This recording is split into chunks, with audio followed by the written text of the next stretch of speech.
Iglesia de Santiago.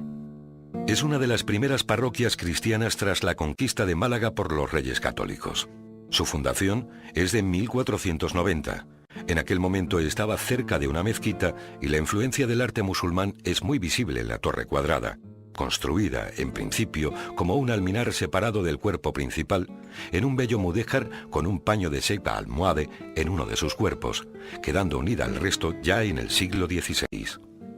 Gran parte de la primera obra quedó cubierta por las obras posteriores barrocas y parece demostrado que bajo las paredes encaladas de la fachada hay unos motivos florales del siglo XVIII. Restaurada en 1944, en su interior hay obras de Alonso Cano y de Niño de Guevara, de gran valor, y una muestra muy notable de orfebrería. Un copón de estilo plateresco del siglo XVI, con pie en forma de estrella y caja hexagonal, que se muestra junto con obras más modernas de oro y plata. En una de sus capillas se veneran las imágenes procesionales de la Virgen del Amor y de Jesús el Rico, obra de Navas Parejo, siendo el Cristo que cada miércoles santo libera un preso según un privilegio dado por el rey Carlos III por los hechos acaecidos en la Semana Santa de 1765, cuando por una epidemia de cólera que se produjo en Málaga, en la que murieron gran cantidad de ciudadanos, no había hombres para sacar a la calle esta imagen y mucha gente no quería ni salir por el peligro de contagio. Cuando supieron esto los presos de la cárcel provincial, provocaron un motín y se fugaron, pero tras pasear a su Cristo, todos volvieron a la cárcel de forma voluntaria, cesando además en ese momento la epidemia. Tras conocer estos sorprendentes hechos, el rey concedió ese privilegio a la cofradía. Como estamos viendo, esta iglesia va uniendo los siglos de historia y conecta además el siglo XIX con el siglo XX y con el futuro, por un hecho que en su momento fue solo de índole privada, pero que ha cobrado relevancia con los años. En el año 1881, en su pila bautismal, recibió las aguas el hijo de don José Ruiz Blasco, profesor de la Escuela de Bellas Artes de la capital andaluza, y doña María Picasso López, nacido en la cercana Plaza de Riego, ahora llamada de la Merced, y al que impusieron los nombres de Pablo Diego José Francisco de Paula Juan Nepomuceno María de los Remedios Crispín Crispiano de la Santísima Trinidad, Ruiz y Picasso. Menos mal que el artista simplificó el asunto haciéndose llamar solo por el primer nombre y el apellido de su madre, es decir, el que ahora conoce todo el mundo, Pablo Picasso. Y seguimos bajando por calle Granada hasta que llegamos a ese lugar donde la malagueña y tradicional calle Beatas se hace plazoleta para cruzarse con las calles de Granada y con la calle de San Agustín, que nace aquí, en esta encrucijada de calles.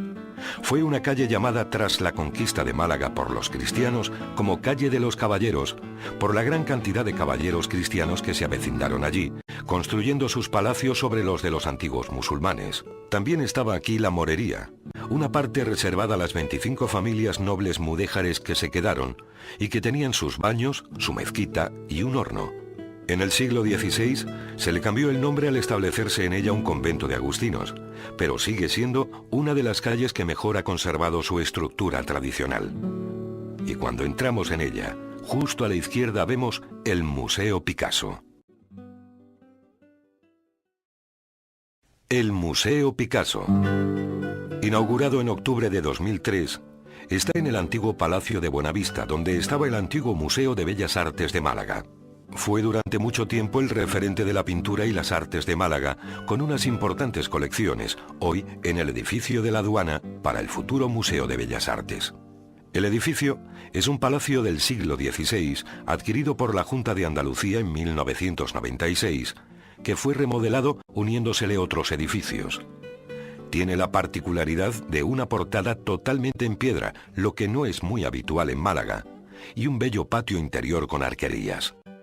Dedicado a la obra de Picasso, cuando se estaba remodelando el edificio, se descubrieron restos fenicios del siglo VI a.C., así como restos romanos y nazaríes en el subsuelo que han quedado incorporados al propio museo y son visitables.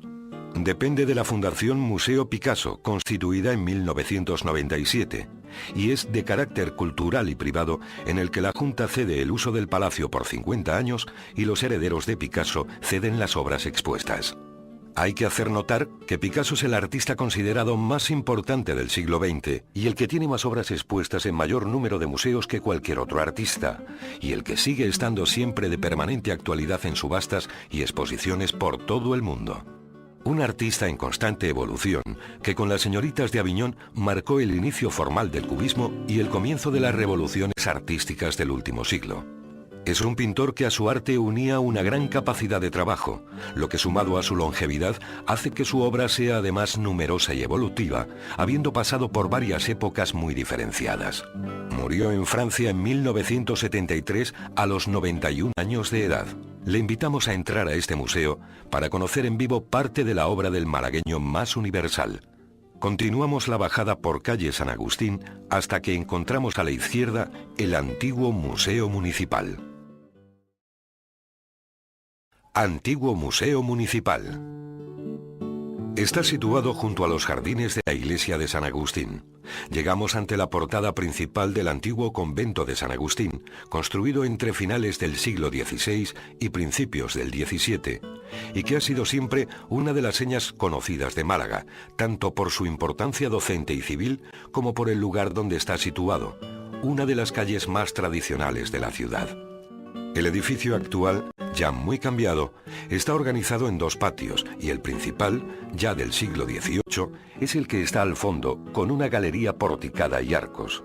El primer patio es ya del siglo XIX y restaurado en el XX, y actualmente se están estudiando restos arqueológicos en su suelo. La fachada es del arquitecto Cirilo Salinas, de 1863, y remozada en estilo totalmente clásico en 1940 por otro arquitecto, don Enrique Atencia. Durante un tiempo el edificio fue ayuntamiento de la ciudad y en una de sus dependencias tuvo su taller palomar don José Ruiz Blasco, el padre de Picasso, en el que pintó muchos de sus célebres palomares y en el que realizó la copia que a su vez copiaría su hijo de Una vista del puerto de Málaga, original de Emilio Ocón. Una placa colocada en 2004 sobre el escudo de la Orden Agustiniana recuerda la estancia aquí del padre de Picasso. Ahora, en dirección a la catedral, tomaremos la primera calle a la derecha para después seguir por la calle de la izquierda hasta las plazas del Siglo y del Carbón, llegando finalmente a la calle Granada, que nos llevará hasta la Plaza de la Constitución, donde se encuentra la antigua Escuela de Bellas Artes de San Telmo.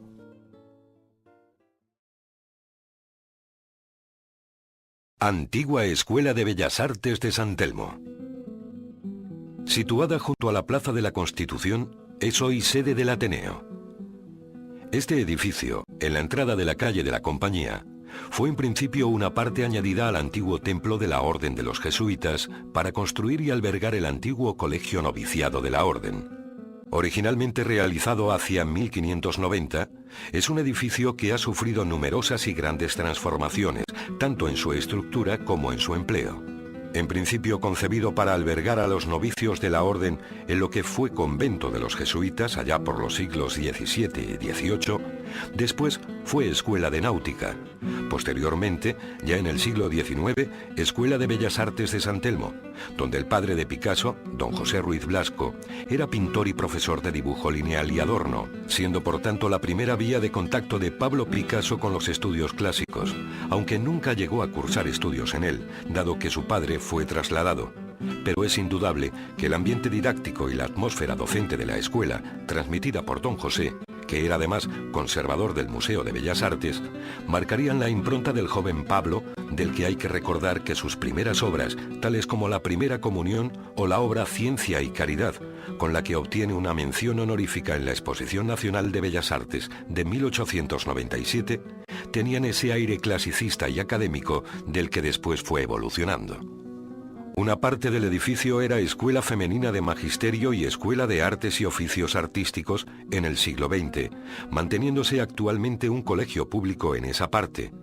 mientras que la parte correspondiente a la Escuela de Artes y Oficios es actualmente el Ateneo, una entidad cultural que organiza de modo gratuito actividades culturales en cualquier campo del conocimiento, desde exposiciones a ciclos de conferencias.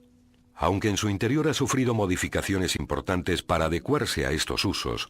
La estructura general del edificio mantiene su esplendor en un estilo elegantemente manierista, con una bella escalera terminada en 1606 y salas de conferencia, una de ellas, la del salón de actos, con un llamativo techo plano en el que se inserta una decoración pictórica con balaustradas en falsa perspectiva, a modo de trampantojos, y la hermosa fachada de la calle, con un arco de medio punto sostenido sobre pilastras de piedra, estas a su vez descansando sobre pilares. Arriba, un frontón triangular en el que está el escudo imperial y a los lados de las volutas de adorno, dos óculos abiertos más tarde y que aligeran visualmente a la fachada.